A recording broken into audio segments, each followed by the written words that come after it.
इन दिनों देश में रेल हादसों का सिलसिला थमने का नाम ही नहीं ले रहा है। अभी कुछ दिन पहले ही पुष्पक एक्सप्रेस हादसा हुआ था और अब एक और रेल हादसा। हावड़ा के संतरागाछी और शालीमार स्टेशन के बीच तिरुपति एक्सप्रेस दूसरे ट्रेन से टकरा गई। नमस्कार, आपका स्वागत है डेली 24 भारत में। मैं हूं आपके साथ अदिति। हावड़ा के संतरागाछी और शालीमार स्टेशनों के बीच दो ट्रेनों में टक्कर हो गई। संतरागाछी तिरुपति एक्सप्रेस संतरागाछी से शालीमार जा रही। एक इंजन साइड लाइन पर दो बोगियों को खींच रहा था। दोनों ट्रेनें आमने सामने टकरा गई, जिससे कुल 3 बोगियां पटरी से उतर गईं। इस दुर्घटना के कारण शालीमार संतरागाछी लाइन पर ट्रेनों की आवाजाही बाधित हुई। दुर्घटना के कारण दो ट्रेनों के समय में बदलाव भी किया गया। रेलवे के अधिकारी मौके पर पहुंच गए हैं और पटरी से उतरी बोगियों को हटाने का काम शुरू हो गया है। रेलवे के अधिकारी मामले की जांच भी कर रहे हैं। जल्दी ही ट्रेनों का परिचालन सामान्य किया जा रहा है। रेलवे बोर्ड ने इस हादसे की जांच के लिए 5 वरिष्ठ अधिकारियों की टीम बनाई है। रेलवे की ओर से हादसे में जान गंवाने वाले यात्रियों के परिवारों को 1.5 लाख रुपए और गंभीर रूप से घायल यात्रियों को 50,000 रुपए मुआवजा देने की घोषणा की गई। आपको बता दें कि इससे पहले 22 जनवरी 2025 को महाराष्ट्र के जलगांव जिले में एक बड़ा रेल हादसा हुआ था।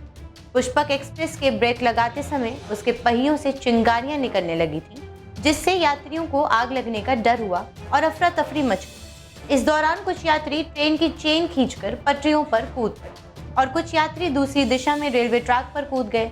शार्प टर्न होने के कारण वो सामने से आ रही कर्नाटक एक्सप्रेस की चपेट में आ गए, जिसमें 13 लोगों की मौत हो गई और 10 लोग घायल हो गए थे। भारत में रेल हादसे जैसे आम हो गए हैं। आए दिन कोई न कोई खबर आती ही रहती। ऐसे में सवाल ये उठता है कि इन हादसों की वजह क्या है और इन्हें रोकने के लिए कड़े कदम क्यों नहीं उठा रहे। भारतीय रेलवे दुनिया के सबसे बड़े रेलवे नेटवर्क में से एक है, जिस पर हर दिन लाखों लोग परिवहन के लिए निर्भर हैं। आइए जानते हैं कि रेलवे दुर्घटनाओं के पीछे मुख्य कारण क्या है।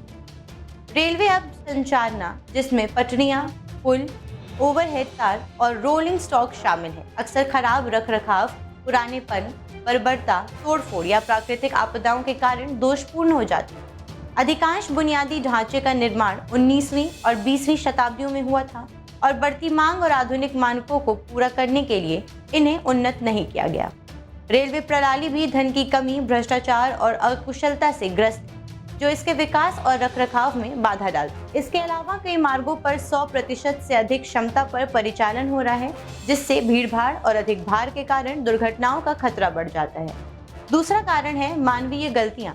रेलवे कर्मचारी जो रेलगाड़ियों और पटरियों के संचालन, रखरखाव और प्रबंधन के लिए जिम्मेदार होते हैं, थकान, लापरवाही, भ्रष्टाचार या सुरक्षा नियमों और प्रक्रियाओं की उपेक्षा के कारण मानवीय त्रुटियों के परिणाम स्वरूप गलत संकेत, गलत संचार, तेज गति से वाहन चलाना या दोषों या खतरों की अनदेखी हो सकती है। रेलवे कर्मचारियों के पर्याप्त प्रशिक्षण और संचार कौशल का भी अभाव है, जिससे उनका प्रदर्शन और समन्वय प्रभावित है। तीसरा कारण रहित लेवल क्रॉसिंग UMLC।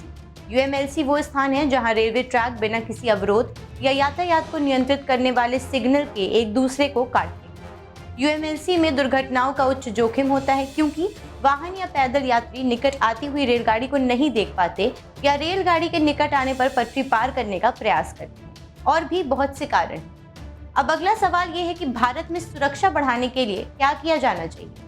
ट्रैक नवीनीकरण, पुल मरम्मत, सिग्नलिंग सही करना, कोच नवीनीकरण, फिर मानवीय त्रुटियों को न्यूनतम करने के लिए कर्मचारियों को प्रशिक्षित करना, लेवल क्रॉसिंग को समाप्त करें, उन्नत प्रौद्योगिकियों को अपनाएं, प्रदर्शन संबंधी प्रोत्साहन लागू करें, नियमित सुरक्षा ऑडिट और निरीक्षण आयोजित करें। और भी बहुत से तरीके हैं इन हादसों से बचने के लिए।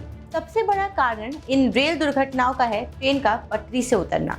70% हादसे ट्रेन के पटरी से उतरने के कारण ही होते हैं। ट्रेन के पटरी से उतरने के कई कारण हैं, जैसे कि ट्रैक का रखरखाव खराब हो सकता है, कोच खराब हो सकता है और गाड़ी चलाने में गलती हो सकती है। लगातार चलाते रहने के कारण ट्रेन की पटरियों से पहियों का घिस जाना भी ट्रेन के पटरी से उतरने की वजह हो सकती है। भारतीय रेल सुरक्षा का मुद्दा छोटा नहीं है। देखते हैं कि सरकार इसके लिए क्या कठोर कदम उठाती है। देखते रहें डेली 24 भारत।